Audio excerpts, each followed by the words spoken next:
Hey guys, welcome to India online form YouTube channel. Guys, आज की इस video में हम बात करने वाले हैं Gujarat state electricity corporation limited बिजली विभाग के ऑनलाइन फॉर्म 2023 के अपडेट के बारे में। कैसे आप सभी एलिजिबल कैंडिडेट्स यहां पर GSECL बिजली विभाग के विद्युत सहायक, लैब टेस्टर, अकाउंट ऑफिसर और भी अन्य 259 खाली पोस्ट है, इनको भरने के लिए ऑल इंडिया से अपने ऑनलाइन फॉर्म फिल कर सकते हो। इसकी डिटेल पूरी हम आपको रजिस्ट्रेशन से लेकर प्रिंट तक दिखाएंगे। बस आपको इस वीडियो को स्किप किए बिना शुरू से लेकर एंड तक देखना है। उसके बाद वीडियो पसंद आए तो इसे लाइक और शेयर कर दें। चैनल पर नए हो तो इसे सब्सक्राइब कर लें। तो गाइस, बिना कोई वक्त गंवाए चलिए शुरू करते हैं। आपको इस वीडियो के डिस्क्रिप्शन बॉक्स में हमारी वेबसाइट ejobhub.in के इस पेज का लिंक मिल जाएगा। यहाँ पर आपको इस भर्ती के रिगार्डिंग पूरी डिटेल प्रोवाइड करा दी गई है। Gujarat state electricity corporation limited GSECL में बिजली विभाग के अंतर्गत विद्युत सहायक, lab tester, instrument mechanic, deputy superintendent, labour welfare officer और अकाउंट ऑफिसर के 259 खाली पदों को भरने के लिए भर्ती होने जा रही है। 3 जनवरी 2023 से 23 जनवरी 2023 तक आप अपने ऑनलाइन फॉर्म फिल कर सकते हो। आपको इस पेज को नीचे स्क्रॉल डाउन करना है। इंपोर्टेंट लिंक सेक्शन में आकर ऑफिशियल नोटिफिकेशन PDF इस लिंक पर क्लिक करना है। जैसे ही आप इस लिंक पर क्लिक करोगे तो आपके सामने यहाँ पर GSECL का ये ऑनलाइन पोर्टल खुल जाएगा। यहाँ पर आपको सभी पोस्ट के लिए अलग अलग एडवर्टाइजमेंट प्रोवाइड कराई गई हैं, जैसे कि account officer, labour welfare officer. इन सभी पोस्ट के सामने ही आपको क्लिक हियर का लिंक प्रोवाइड कराया गया है। इस क्लिक हियर लिंक पर क्लिक करके आप पर्टिकुलर पोस्ट का ऑफिशियल एडवर्टाइजमेंट ओपन करके उसमें से आप पूरी डिटेल विस्तार पूर्वक 1 बाय 1 करके रीड कर सकते हो। पूरी डिटेल एडवर्टाइजमेंट में से रीड करने के बाद आप सिंपली इस भर्ती के लिए अपने ऑनलाइन फॉर्म फिल कर सकते हो। उसके लिए भी लिंक आपको हमारी वेबसाइट के इसी पेज पर प्रोवाइड कराया गया है। जी हाँ दोस्तों, जैसे ही आप इस अप्लाई ऑनलाइन लिंक पर क्लिक करोगे तो आपके सामने यहाँ पर Gujarat state electricity corporation limited का ये ऑनलाइन पोर्टल खुल जाएगा। यहाँ पर आकर अगर आपने पहले से रजिस्ट्रेशन कर रखा है तो आपको ऑलरेडी रजिस्टर्ड टू लॉगिन के सामने क्लिक हियर लिंक पर क्लिक करना है। फिर आपके सामने यहाँ पर कुछ इस तरह से इंटरफेस खुल जाएगा। यहाँ पर आपको अपनी यूजर ID, पासवर्ड और ये कैप्चा फिल करके लॉगिन कर लेना है और फिर अपना फॉर्म फिल कर देना है। और अगर आप फर्स्ट टाइम यहाँ पर अप्लाई करने जा रहे हो तो सबसे पहले यहाँ पर आपको अपना रजिस्ट्रेशन कर लेना है। टू रजिस्टर के सामने क्लिक हियर लिंक पर क्लिक करने के बाद जैसे ही आप यहाँ पर इस लिंक पर क्लिक करोगे तो आपके सामने यहाँ पर ये रजिस्ट्रेशन का फॉर्म खुल जाएगा। यहाँ पर आपको अपनी बेसिक डिटेल्स प्रोवाइड कराते हुए अपना रजिस्ट्रेशन कंप्लीट कर लेना है। सबसे पहले यहाँ पर आपको अपने नाम से पहले कोई टाइटल जैसे कि मिस्टर, मिसेज या फिर डॉक्टर जो भी है आपको एंटर कर देना है। फिर यहाँ पर आपको अपना फर्स्ट नेम एंटर करना है। फिर आपको अपना फादर का नेम यहाँ पर एंटर करना है। नेक्स्ट यहाँ पर आपको अपना सर नेम एंटर कर देना है। कुमार, अली जो भी आपका नाम है लास्ट में वो आप एंटर करना है। फिर उसके बाद यहाँ पर आपको अपना मोबाइल नंबर एंटर करना है 10 डिजिट का। उसके बाद आपको अपना मोबाइल नंबर एक बार फिर से एंटर कर देना है कंफर्मेशन के लिए। फिर आपको अपनी ईमेल आईडी यहाँ पर एंटर करनी है।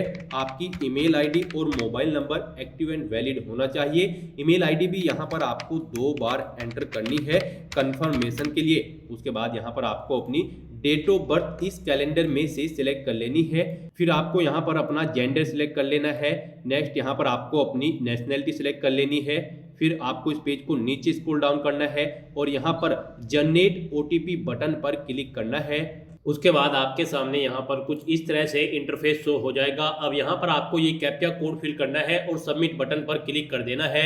फिर आपके रजिस्टर्ड मोबाइल नंबर और ईमेल आईडी पर एक OTP सबमिट कर दिया गया है। वो OTP आपको यहाँ पर एंटर करना है और वैलिडेट OTP बटन पर क्लिक करके अपना मोबाइल नंबर और ईमेल आईडी वेरीफाई कर लेने हैं। उसके बाद आपको यहाँ पर आई एग्री इस चेक बॉक्स पर ओके करना है और ये कैप्चा कोड यहाँ पर एंटर करने के बाद आपको रीवेरीफाई बटन पर क्लिक करना है। फिर आपके सामने यहाँ पर कुछ इस तरह से इंटरफेस खुल जाएगा। आपकी सभी डिटेल्स यहाँ पर आपको शो कर दी गई है। इनके सामने इन सभी चेक बॉक्सेस को आपको ओके करना है और फिर सबमिट बटन पर क्लिक कर देना है। नेक्स्ट आपके सामने यहाँ पर कुछ इस तरह से इंटरफेस खुल जाएगा। आपको एक रजिस्ट्रेशन नंबर प्रोवाइड करा दिया गया है, आपको इसे नोट डाउन कर लेना है फ्यूचर यूज के लिए। और आपकी रजिस्टर्ड मोबाइल नंबर और ईमेल आईडी पर आपकी लॉगिन आईडी और पासवर्ड सबमिट कर दिए गए हैं, उन्हें भी आपको नोट डाउन करके रख लेना है फ्यूचर यूज के लिए। तो अब यहाँ पर आपको क्लोज बटन पर क्लिक करना है। फिर आपके सामने यहाँ पर कुछ इस तरह से इंटरफेस खुल जाएगा।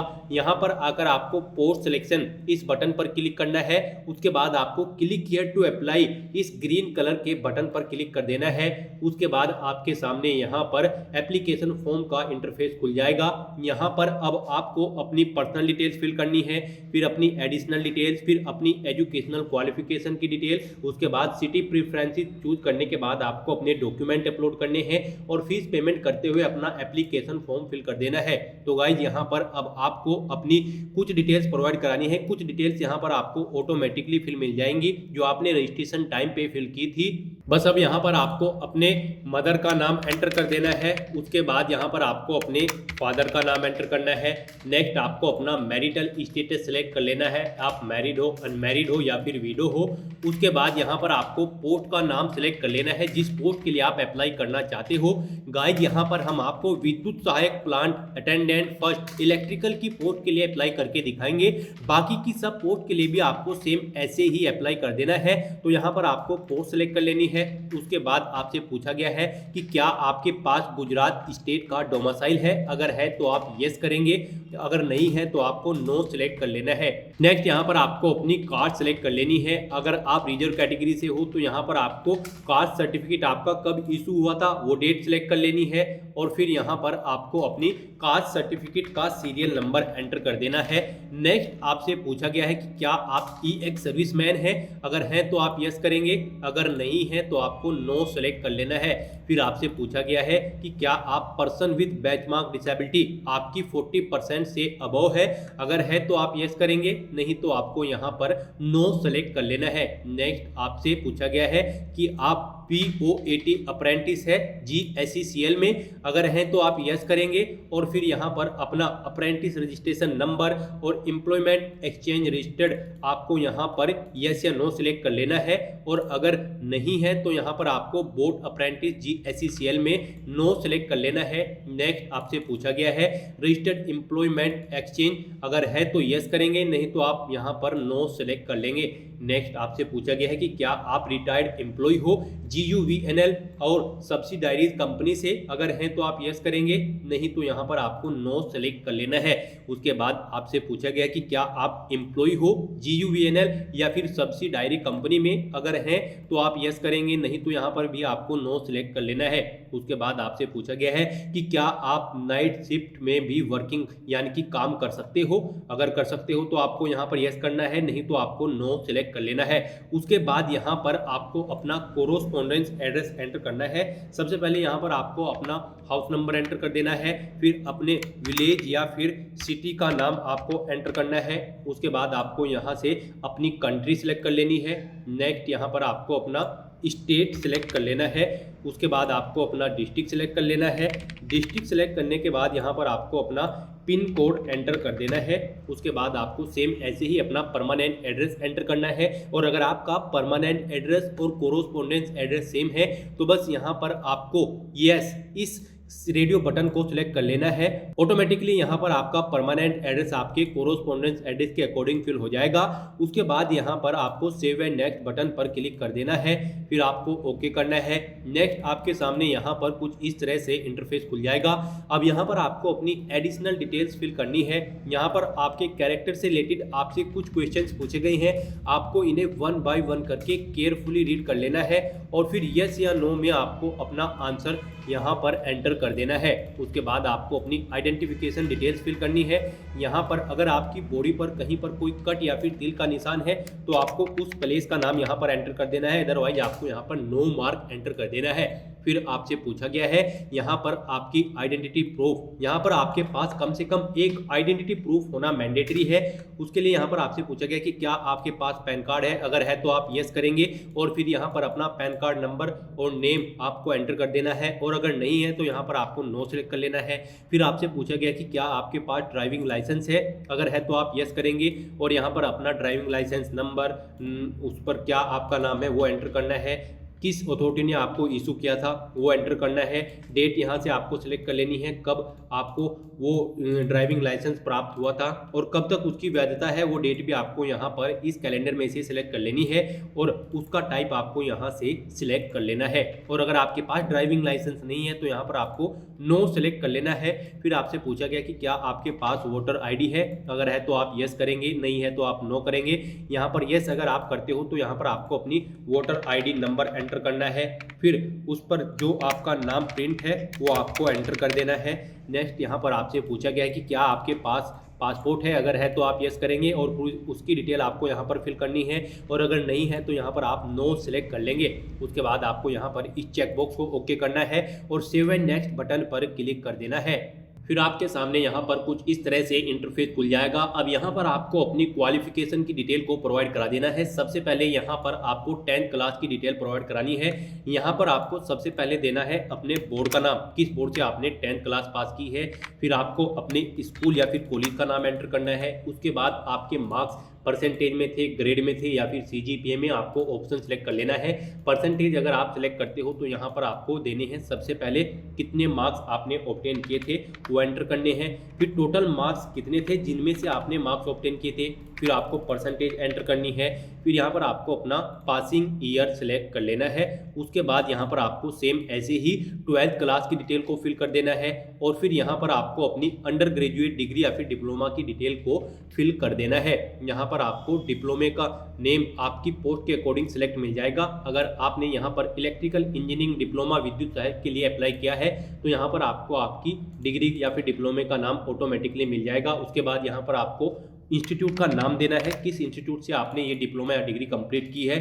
फिर आपको यहाँ पर बताना है कि आपके मार्क्स परसेंटेज में थे या फिर ग्रेड में या फिर सीजीपीए में, आपको यहाँ से ऑप्शन सेलेक्ट कर लेना है। परसेंटेज अगर आप सेलेक्ट करते हो तो यहाँ पर आपको देने हैं कितने मार्क्स आपने ऑब्टेन किए थे, टोटल कितने मार्क्स थे और कितनी परसेंटेज आपकी थी वो आपको एंटर करनी है, और कब आपने पास आउट किया था वो साल आपको यहाँ से सिलेक्ट कर लेना है। उसके बाद अगर आपके पास पोस्ट ग्रेजुएट डिग्री है तो उसकी डिटेल आप ऐसे ही प्रोवाइड करा सकते हो, और अगर कोई एडिशनल डिग्री या फिर डिप्लोमा है तो उसकी डिटेल भी आपको ऐसे ही प्रोवाइड करा देनी है। अदरवाइज आप पीजी डिग्री डिटेल्स और एडिशनल डिग्री डिप्लोमा डिटेल्स को खाली भी छोड़ सकते हो अगर आपके पास नहीं है, और फिर आपको यहाँ पर सेव एंड नेक्स्ट बटन पर क्लिक कर देना है। नेक्स्ट आपके सामने यहाँ पर कुछ इस तरह से इंटरफेस खुल जाएगा। अब यहाँ पर आपको सिटी फ्रेंचाइज प्रोवाइड करा दिए गए हैं। यहाँ पर आप जिन सिटी में एग्जाम में पार्टिसिपेट करना चाहते हो आपको सिलेक्ट कर लेनी है।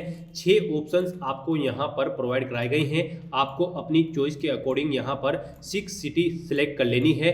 सिटी सिलेक्ट करने के बाद यहाँ पर आपको एग्जाम पेपर की लैंग्वेज सिलेक्ट कर लेनी है। आप अपना एग्जाम पेपर इंग्लिश लैंग्वेज में चाहते हो या फिर गुजराती, अपने अकॉर्डिंग आपको ऑप्शन सिलेक्ट कर लेना है। फिर यहाँ पर आपको अपने डॉक्यूमेंट अपलोड करने हैं। यहाँ पर सबसे पहले आपको अपना पासपोर्ट साइज फोटो अपलोड करना है। उसका साइज 4.5 सेंटीमीटर इंटू 3.5 सेंटीमीटर में होना चाहिए। मैक्सिमम फाइल साइज उसका 80 से 200 KB के बीच में होना चाहिए। यहाँ पर उसके बाद आपको अपने सिग्नेचर अपलोड करने हैं, फिर कास्ट सर्टिफिकेट और फिर आपका आईडी प्रूफ यहाँ पर आपको अपलोड करना है। यहाँ पर आपके सिग्नेचर के लिए गाइडलाइन प्रोवाइड कराई गई है। जैसे ही आप click here to upload button पर क्लिक करोगे तो यहाँ पर आपको डिटेल प्रोवाइड करा दी गई है। आपके सिग्नेचर का साइज 80 KB से कम होना चाहिए जेपीजी या फिर जेपीजी फॉर्मेट में। ऐसे ही यहाँ पर आपके कास्ट सर्टिफिकेट का साइज 100 KB से 2 MB के बीच में होना चाहिए, और आईडी प्रूफ का साइज भी आपका 100 KB से 2 MB के बीच में होना चाहिए। तो यहाँ पर अब आपको click here to upload button पर क्लिक करना है, फाइल को सिलेक्ट करना है और अपना फोटो, सिग्नेचर और अदर डॉक्यूमेंट्स अपलोड कर देने हैं। अपने डॉक्यूमेंट्स अपलोड करने के बाद आपको व्यू लिंक पर क्लिक करके उन्हें चेकआउट कर लेना है। उसके बाद यहाँ पर आपकी फीस का अमाउंट आपको शो कर दिया जाएगा। जो अमाउंट आपने, जी हाँ दोस्तों, आपको ये अमाउंट आपकी कैटेगरी के अकॉर्डिंग यहाँ पर शो कर दिया जाएगा। उसके बाद आपको डिक्लेरेशन सेक्शन में आकर इन सभी चेक बॉक्सेस को ओके कर देना है, जो चेक बॉक्सेस आपको यहाँ पर शो हो रहे हैं। और फिर यहाँ पर आपको प्रीव्यू बटन पर क्लिक करके अपने एप्लीकेशन फॉर्म का प्रीव्यू चेक कर लेना है। प्रीव्यू चेक करने के बाद आपको सबमिट बटन पर क्लिक क्लिक करना है। फिर आपके सामने यहाँ पर पेमेंट गेटवे का ऑप्शन खुल जाएगा। यहाँ पर आप debit card, credit card, net banking, UPI, NEFT, SBI branch payment के थ्रू अपनी एप्लीकेशन फीस का अमाउंट जमा करा सकते हो। डेबिट कार्ड या फिर क्रेडिट कार्ड अगर आप सिलेक्ट करते हो तो यहाँ पर आपको अपना कार्ड नंबर एंटर करना है। फिर उसका एक्सपायरी मंथ, ईयर और सीवीवी नंबर एंटर करने के बाद आपको कार्ड होल्डर नाम एंटर करना है और पे नाउ बटन पर क्लिक करके आपको अपनी एप्लीकेशन फीस का अमाउंट पे कर देना है। इस तरह से यहाँ पर आपका एप्लीकेशन फॉर्म सक्सेसफुली कंप्लीट हो जाएगा। उसके बाद यहाँ पर आपको अपने एप्लीकेशन फॉर्म का एक प्रिंट आउट ले लेना है फ्यूचर यूज के लिए, फ्यूचर रेफरेंस के लिए। तो गाइज ऐसे आप अपना GSECL, विद्युत सहायक और अन्य पोस्ट के लिए ऑनलाइन फॉर्म फिल कर सकते हो। आज की वीडियो में बस इतना ही। आई होप ये वीडियो आपको पसंद आई होगी। अगर पसंद आई हो तो इसे लाइक और शेयर करें। चैनल पर नए हो तो इसे सब्सक्राइब कर लें। Thanks for watching.